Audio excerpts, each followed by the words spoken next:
translation. The aggregate elements, namely the 5 gross elements, the 5 subtle elements, the 4 internal senses, the 5 senses for gathering knowledge, and the 5 outward organs of action are known as the pradhan.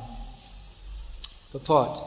According to Bhagavad Gita, the sum total of the 24 elements described herein is called the Yoniya Mahadbrahma. The sum total of the living entities is impregnated into this Yoniya Mahadbrahma. And they are born in different forms, beginning from Brahma down to the insignificant ant. In the Srimad Bhagavatam and other Vedic literatures, the sum total of the 24 elements, pradhan, is also described as Yoniya Mahadbrahma. It is the source of birth and subsistence of all living entities. This is Lord Kapila Dev's Sankhya Darshan, teachings on Sankhya. Sankhya means numbers or counting. So here we have numbers. Panch, Chatur Vingsha, Chatur, Dasha. The numbers means to classify the material energy into various categories. And sometimes different lists are given also. Sometimes we see there's 24 elements are given, sometimes 25, sometimes 26. It depends. Something could go in one category or another, just like modern scientists. There are some organisms, they're not sure whether it should be classified as plants or as animals, because they may have many characteristics of both. Anyway, it's an attempt to classify everything. Of course, this is Kapila Dev, it's not an attempt, it's definitive. Various philosophers have attempted in various ways to classify the condition of the material energy, or of that which we perceive all around us.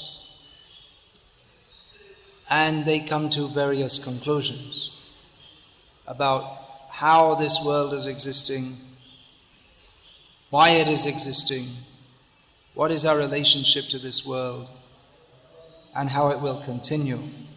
So Lord Kapila Dev is giving definitive knowledge. And of course the most important thing to know about the material world is that we don't belong here anyway.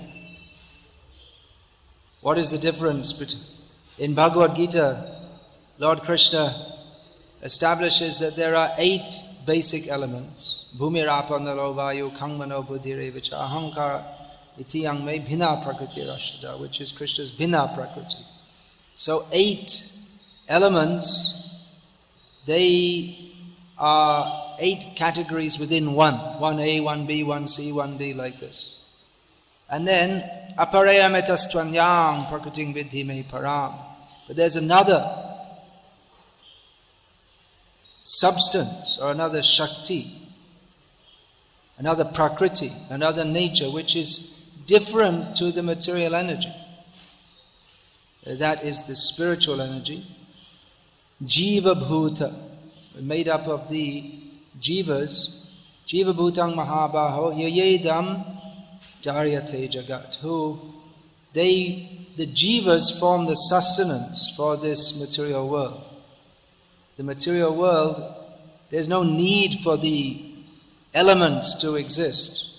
There's no need for the material world to exist, but it exists because of the jivas, of their desire to enjoy it. Otherwise there's no need for it. There's no need for a prison, but because there are persons who... Please don't put your beads on your feet. You have to train from beginning. It's good to be being trained to chant, but they should be trained also not to put, and also not to chant during class. You have to listen during class.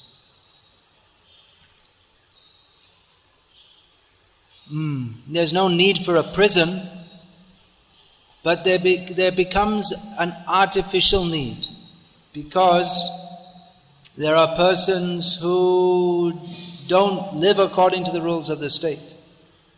So there's no need for these separated material elements. But there is a need. It's created by the jivas who do not want to surrender to Krishna. So, jiva bhutang mahabhaho, yaya idam, they are here within this world. And that's the point, to see what is the relationship. This is all sambandha gyan. What is the relationship between everything that we see all around us? What are the interrelationships? Who are we? How do we relate to all this? So the crucial teaching which Lord Krishna gives at the beginning of Bhagavad Gita, and which the whole Bhagavad Gita is based on this, is that there is a difference between the jiva, the soul, the spiritual living being, and matter. And failure to recognize that makes one a fool, even if one is panditamani, even if one thinks that oneself is a great pandit. Ashochan anvasochas twang pragyavadams chabhashase gatasun agatasun nanu shochanti panditaha.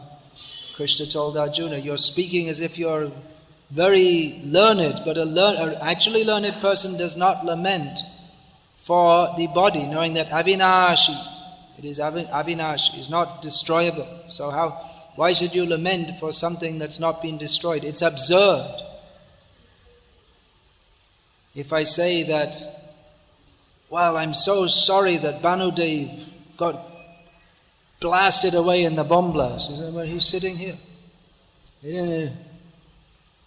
But I'm so sorry that it's terrible, But he's still here. It's foolishness to say he got killed when he didn't get killed. Sorry, but you just happen to be sitting in front of me, so I'm using you as an example. So it would be ridiculous. So in the same way, if we lament, we need a bomb blast to wake him up now. If we lament, first we say, oh, this has been destroyed, but it's not destroyed, then it's foolishness. So in the same way, Krishna is pointing out to Arjuna at the beginning of Bhagavad Gita. First of all, chastising Arjuna, that you're lamenting for that which is not destroyed and which is not destroyable. So ignorance is ignorance of our position, ignorance of what is our relationship with this world, the ignorance of not knowing that there is a jiva, para prakriti, that is beyond this material world, is beyond this material nature. And ignorance is the cause of our bondage in this material world, and knowledge of this is the cause of liberation. Therefore, throughout Bhagavad Gita, and here again in Srimad Bhagavatam, there's so much reiteration and analysis of how this material energy is running on. Yayedam dharyate jagat. How is it running on? What are the mechanics of that? What are the details of that? So much information is given. Because without understanding that, even if we hear of the spiritual world and the spiritual nature, without understanding that it is a different energy, it is different in quality. The spiritual nature is Satchidananda, eternal, full of knowledge and bliss, whereas the material nature, Asat, Achit, Nirananda, everything here is temporary, everything here is pervaded by ignorance, and everything here is miserable. So if we hear about the spiritual world, but we're not educated to know the difference between the spiritual and the material nature, then even hearing of the spiritual world, we will consider it to be material, and in this way spiritual is considered to be material and material is considered to be spiritual. It comes to Mayavad, or considering it all one and the same. So this knowledge, as Prabhupada has stated several times, this knowledge of Sankhya Darshan, that is essential for spiritual understanding. Sankhya Darshan, the Sankhya Darshan of Ishvara Kapila, the Supreme Personality of Godhead Kapila. There's another Sankhya Darshan of the Kapila who's known as Nirishva, means the atheist Kapila, who his analysis of the material world is more or less the same as that of Bhagavan Kapila, but his conclusion is quite different. His conclusion is asatyam apratishtamte jagadahur anishvara aparaspara sambhutam kimanyat kama haitukam. His analysis is that there's no ultimate truth, there's no ultimate underlying principle, there's no actual substance to the material world, it just is. There's no God in control, it's just existing. And everything is, there's no real connection between everything, which is absurd, but that's what they say. So this Sambandha Gyan, knowledge of our relationship with Krishna, also means to know what is the relationship of everything to everything. What is the relationship of Jiva to Prakriti? It's a tenuous relationship or an artificial relationship. It's not a substantial relationship. But we're taking it as a substantial, and therefore we are substantially suffering. But actually not even substantially. It's an imaginary suffering, like the suffering in a dream. So ahankare matto hayanitai pada pasharya asattare satta karima. Because we take that which is unreal to be real, therefore we suffer in this material world, forgetting Nitai, Nityananda. Nityananda is also a name for Krishna, who's always blissful. So, this knowledge, if it's misinterpreted, that there's no actual relationship between anything, that means nothing has any real meaning. That's the conclusion of the atheist. There's no God in control, therefore there's no real meaning to life. That kimanyat kama haituka. What else is the purpose of life but for us to enjoy this world? And that's what all the philosophies of the world come to.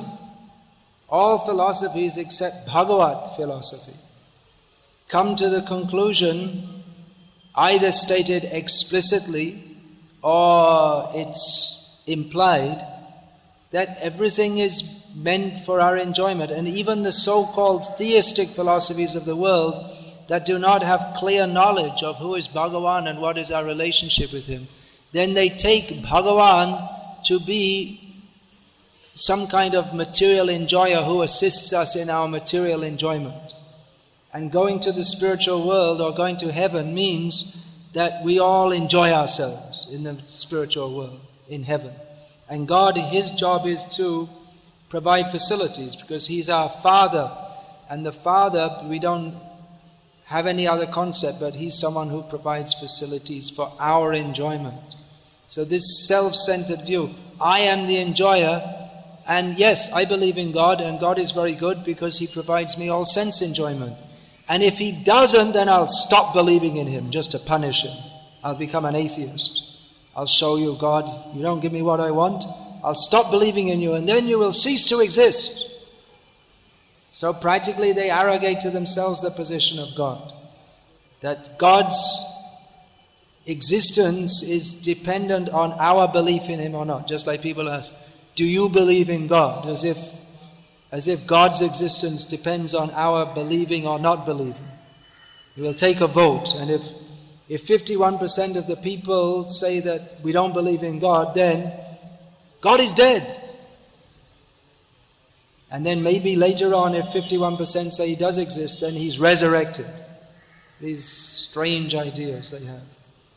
One major religious system of the world has the idea that God died for 3 days. And then he came back to life again. Very strange ideas. how God died, and then how the world was running on. And if God died, then that means that death is greater than God. So they have no actual knowledge of God. Therefore, even this word God, Prabhupada didn't like to use that. He used to say Godhead, which means, and then the supreme personality of Godhead.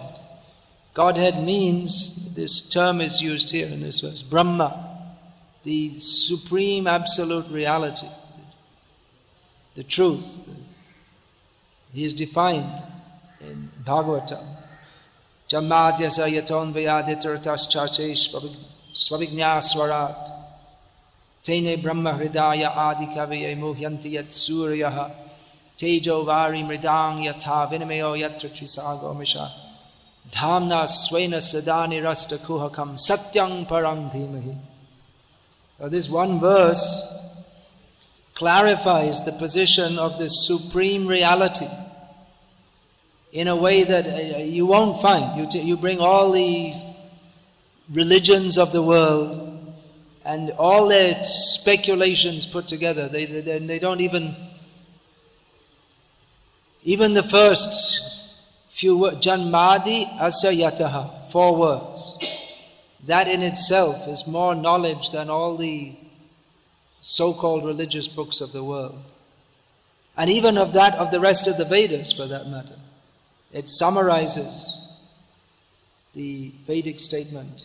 Yatova imani bhutani jayanti yena jatani jivanti yat prayatya visangvishanti tad vijigyasva tad brahmeti. Summarizes the Vedic statement that the absolute truth, Brahma, is that from which everything emanates.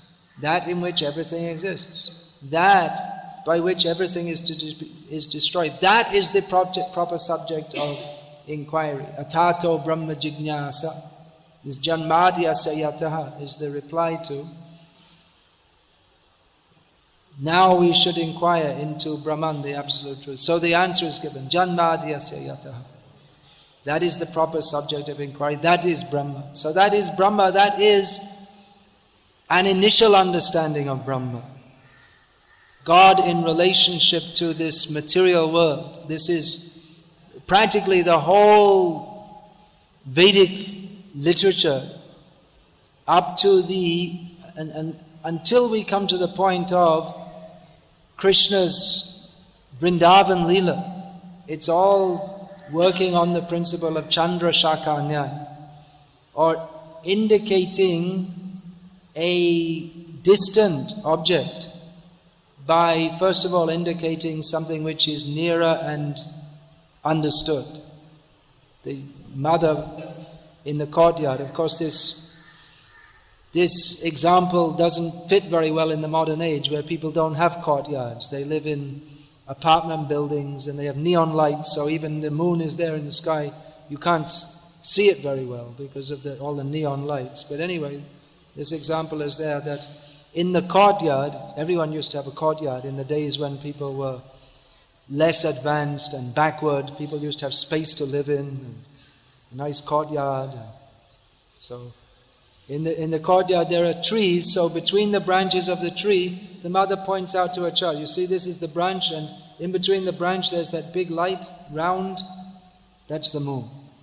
So by pointing out something that's familiar, and then again pointing to something which is more distant, less easy to see. Similarly, Arundhati Nyaya, to point at where is the star Arundhati? Arundhati is the wife of Vashishta. So Vashishta is a big star. She's always with her husband. Not like nowadays. Anyway, so point out Vashishta. You see that shining star? Bright one?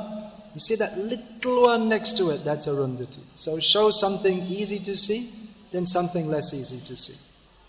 The thing that you want to indicate, first you indicate that which is more difficult to perceive, point out that which is easy to perceive, and then go on from there. So in the same way, the whole subject matter of Srimad Bhagavatam is Vrajaraj Krishna. Krishna in Vrindavan. And actually Krishna means Krishna in Vrindavan, especially for the Gauriya Vaishnavas, although we also quote Bhagavad Gita, Krishna in Kurukshetra, who's not different from Krishna in Vrindavan. But who are we to see that? If we see Vrindavan with our present vision, then we'll see,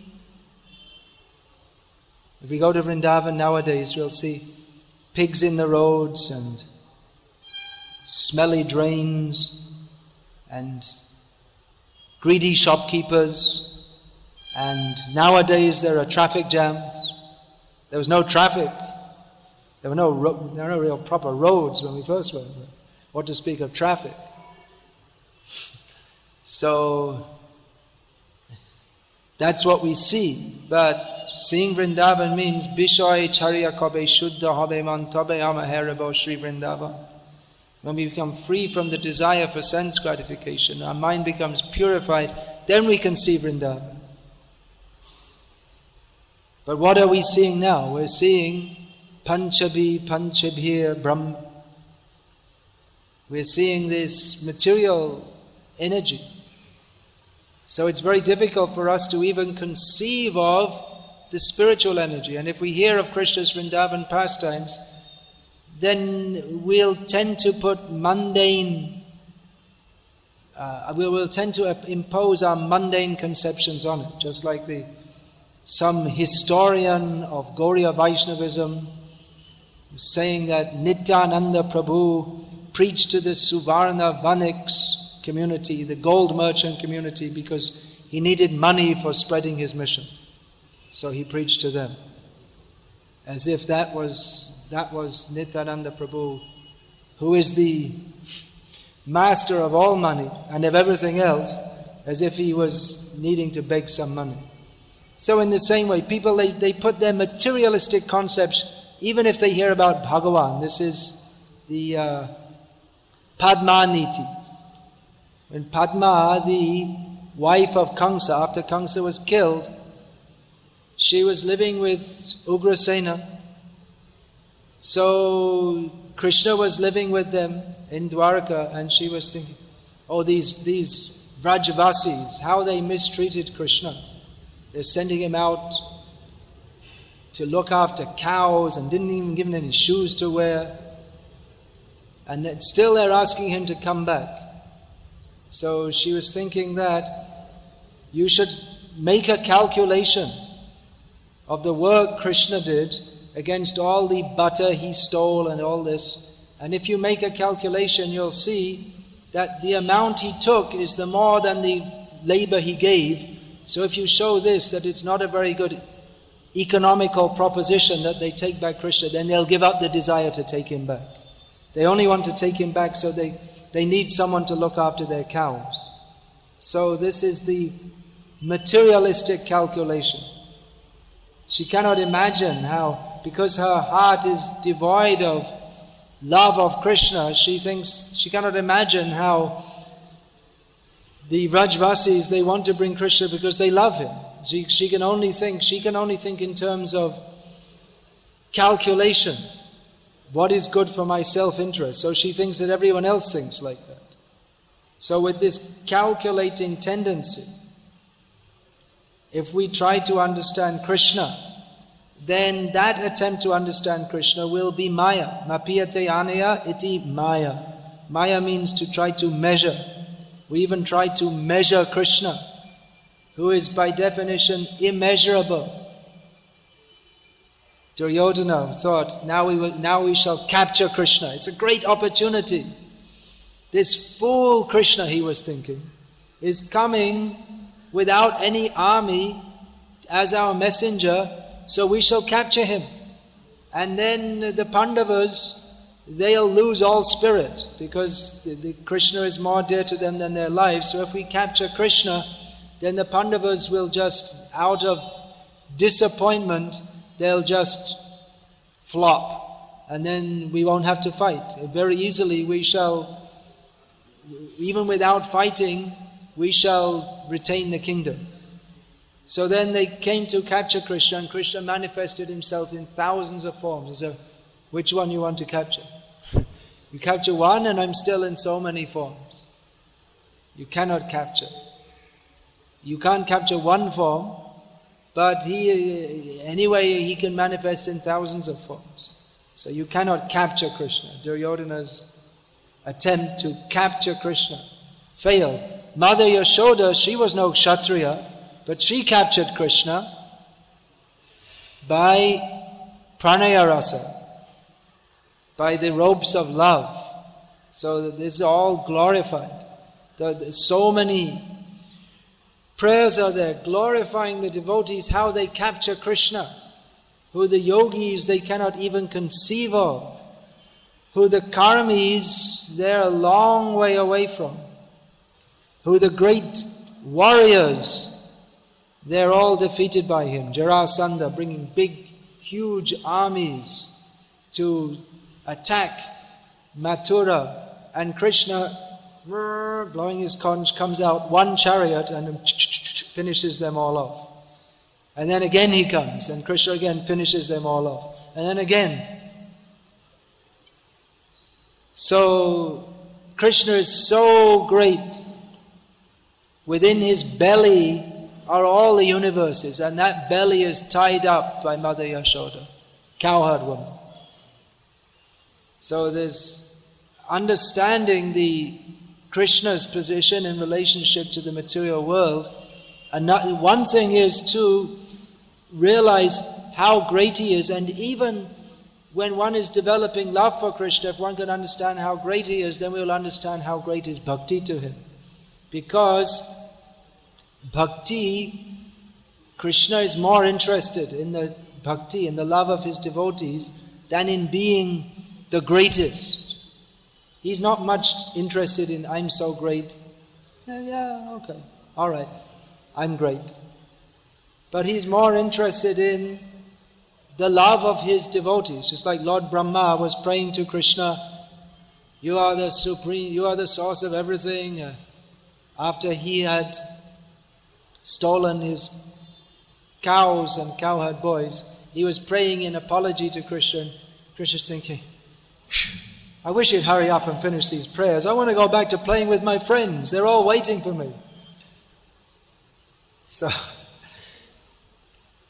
this is great. Then again, when every day Krishna is coming home with all his cowherd boys, and all the demigods come and they're praying, oh Krishna, you are so great. And the cowherd boys are imitating. They're going up to Krishna and imitating Lord Brahma and imitating Indra. They think it's a joke.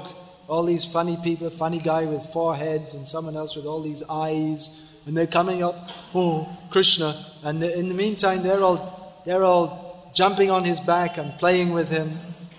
So this appreciation of Krishna's intimate pastimes is enhanced by understanding.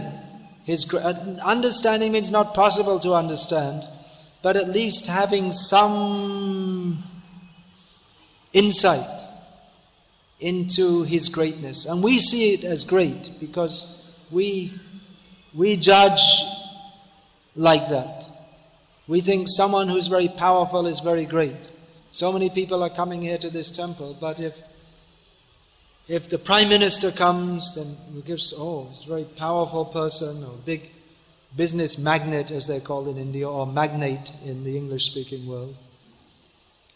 So if a big businessman comes, then some special respect, he's a very powerful person. But even Lord Brahma, who is much bigger than any powerful person in Bombay. Who is the powerful person? This Reliance, these Ambanis, they're based here? Is it? Is it? Or they're in Jamnagar, or where are they? They're everywhere. They're all pervading, all over India.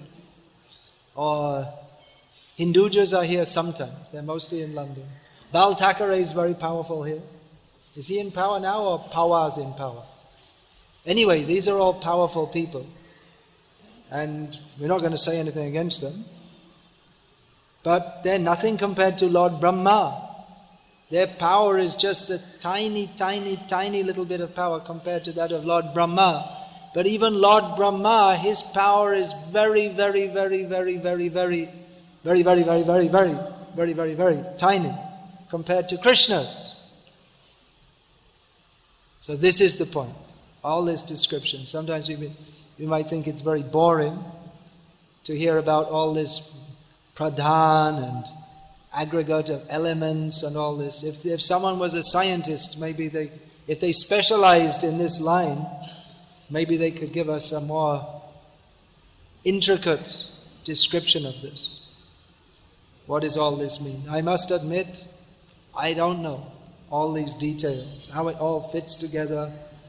It requires a technical brain to understand all these kind of things.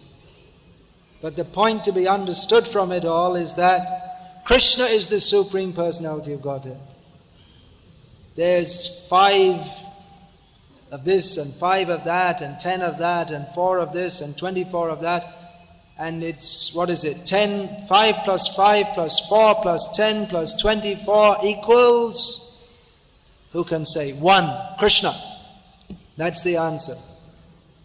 You can go for your mathematics examination and you can put at the end of every calculation, what is the answer? 1. And why are you putting the answer 1? Because everything is Krishna. He is Advitiya. There's no 2. In Vedic mathematics, there's only 1, Krishna. And there's also 0, which means forgetfulness of Krishna. This is transcendental mathematics. And Krishna is 1, and He's many. Eko Bahusyam, whatever we see, many, it all comes from the one, who is Krishna. So, this is a class in Vedic mathematics, which I give you today. Everything is one. But there is variety also. And the variety makes it fun. Not just one. That's the Mayava, or impersonalists. Advaitavadi. We're Advaitavadis actually. Vaishnavas are Advaitavadis. The so-called Advaitavadis, their concept of Advaita is imperfect. But the Vaishnavas know that Advaita, there's only Krishna. There's nothing else but Krishna.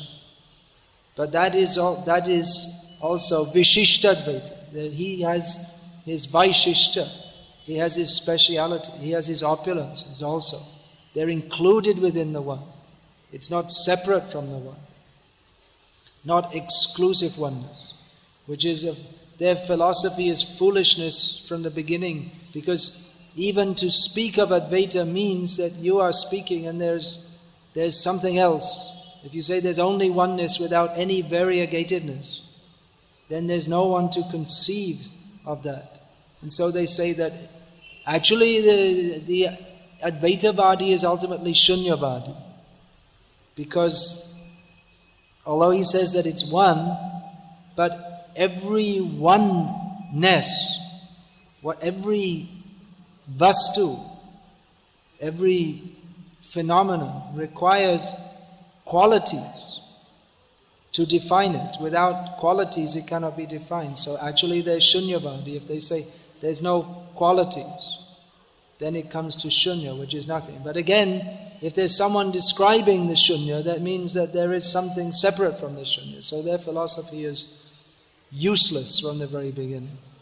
Whereas Vaishnava philosophy means to see everything, all the variety, and understand everything is resting in Krishna. And still he's aloof from it. How great is Krishna? Hare Krishna. Any questions, please? Are you very strict with this 8:45? In London it's 8:30, Soho Street. And if you go 1 minute over, whoo, heavy chastisement.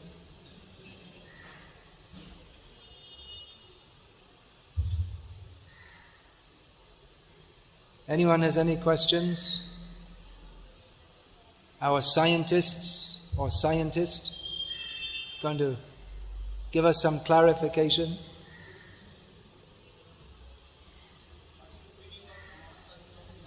What is the meaning of Mahatattva? Oh, I was hoping someone wouldn't ask that question.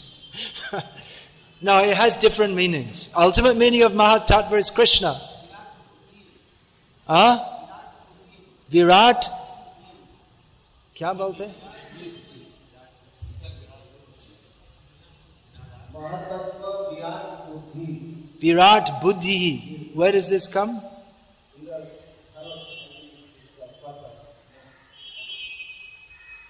Not in English. Next verse. Well, ask it tomorrow. Now that's reasonable, isn't it? Mahat Tattva ultimately means Krishna. Tattva means phenomena, and Mahat means great. So ultimately that means Krishna. Mahat Tattva is differently defined even within the Bhagavatam itself, in different places. So that's why I say it requires someone to analyze it very carefully, because sometimes Mahat Tattva is equated with Pradhan and sometimes differently. But ultimately Mahat Tattva means, ultimate meaning is Krishna. And Virat Buddhi, well, there you go. Mahat Tattva means Krishna, and then Virat Buddhi means Krishna also. Ultimately. But that comes in the purport of the next verse tomorrow. No, but in the next verse there's no purport. That must be in the Hindi purport. With the Hindi purport you have to be careful sometimes, because sometimes the translator doesn't translate properly. That's also something you have to be careful of. Now it's being edited. Otherwise in the Hindi Bhagavatam generally it says that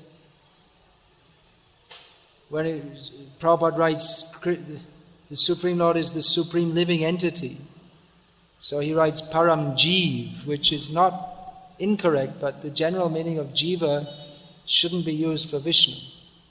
So it gives a kind of impersonal flavor. Where is it? There's a whole page. How am I supposed to find it? Oh, it's right in the verse. Mahat Tattvang Hiranmayam. Hiranmayam. Aisabal. Hiranmayam. Virat Buddhi.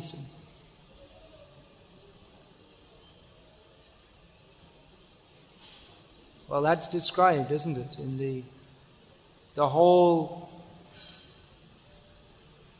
Srishti ke pahele सूक्ष्म रूप में वो सब तत्वों भूमि rapport नलो वायु अप्रकट रूप में एक महान सोना अंडा जैसे, और वो हिरण्मय बोलते, और हिरण्मय भी भगवान अर्थात सृष्टिकर्ता ब्रह्मा जी का एक नाम है, और भगवान विष्णु का एक नाम भी है। तो इस प्रसंग में क्या अर्थ है तो देखना पड़ेगा मुझे. I don't know the whole Bhagavatam off by heart by any means. Sorry. But this subject, this Mahatattva 24, someone, maybe, I think Suhotra Maharaj is going to write some book on this. It requires someone to study. It's like science, like studying physics, astronomy, all this. It's very detailed. So, you've studied? No, just please. Here's the mic. It appears that the word Sankhya is the original meaning of what we nowadays refer to as quantum physics. Is it? Because quantum in Latin means to count, and Sankhya means to count. Oh, is it? Yeah. Anything new that takes the bigger Sankhya. Yeah, well, Prabhupada says Sankhya means like science, yeah. The thing is how they're counting. Quantum physics, I don't know, I couldn't say. It's beyond my... Literally it means the same when you translate it as Sankhya means to count. Quantum, like quantity, comes from the same Latin or Greek root. Latin. Is it? Yeah. So they're just copying it. But whether what they're saying fits with the Bhagavatam, that we have to see. And as far as I understand in quantum physics, more than in other areas of science, it's a case of joto mat toto pat. As many opinions, that many paths. In fact, each scientist may have several theories. So it doesn't seem to have any fixed understanding, as far as I know. But I'm not a scientist, so I can't say. If it fits the Bhagavatam description, all well and good. And I believe Rasaraj Prabhu is attempting to do that. But as I say, it's beyond my area of understanding or ability to understand. Of course, Krishna can give the ability, but so far he didn't in this lifetime. Yeah. Specifically, Deepak Chopra in America, he's coming from Vedic knowledge and yoga background, and he has actually written. It's kind of Vedic, you can say. You can say pop Vedic. Yeah, but personally, I've taken some quotes out of the chapter called Quantum Healing, which actually collaborates with our Vedic version, so it kind of bridges the gap between where they are coming from. Yeah, but if it ends up with Deepak, if one ends up with Deepak Chopra, then probably better go back to church or something. I mean, the man's a cheater. It's quite obvious. He's another case of what is that? Pragyavadang chabhashase. It's another case of someone speaking as if he knows a lot, but he actually doesn't, because he doesn't recognize Krishna as the Supreme. He's a popularist. He's not concerned with the absolute truth. He's a pop Mayavadi. So they may say some things of value, but the overall equation is not Krishna's tu Bhagavan Swayam. It's more like Deepak Chopra, making him famous. All glories to Srila Prabhupada, who didn't promote himself, who promoted Krishna. That's one very good test of who's real, who's genuine. They don't promote themselves, they promote Krishna. That was the difference between Prabhupada and every other guru who went to America. Prabhupada promoted Krishna. So much so that even now, Prabhupada's not even that well known in the Western world, or even in India. But people know, because of Prabhupada, at least they've heard of Krishna. So however nicely one speaks, or whatever one says in between, if ultimately it's meant for self-glorification instead of Krishna glorification, then it's sinful. It's not leading to enlightenment. It's using the tools it may be using the tools which are meant for enlightenment to throw us into greater ignorance, which is what the Mayavadis do. They take the Vedic knowledge and they lead us as if we're going towards enlightenment, but it all ends up in ignorance, because they're envious of Krishna. Okay, the town president's looking at his watch. That's the sign. So we say all glories to Deepak Chopra if he gives up his nonsense and surrenders to Krishna. And that's all. Hare Krishna. All glories to Srila Prabhupada.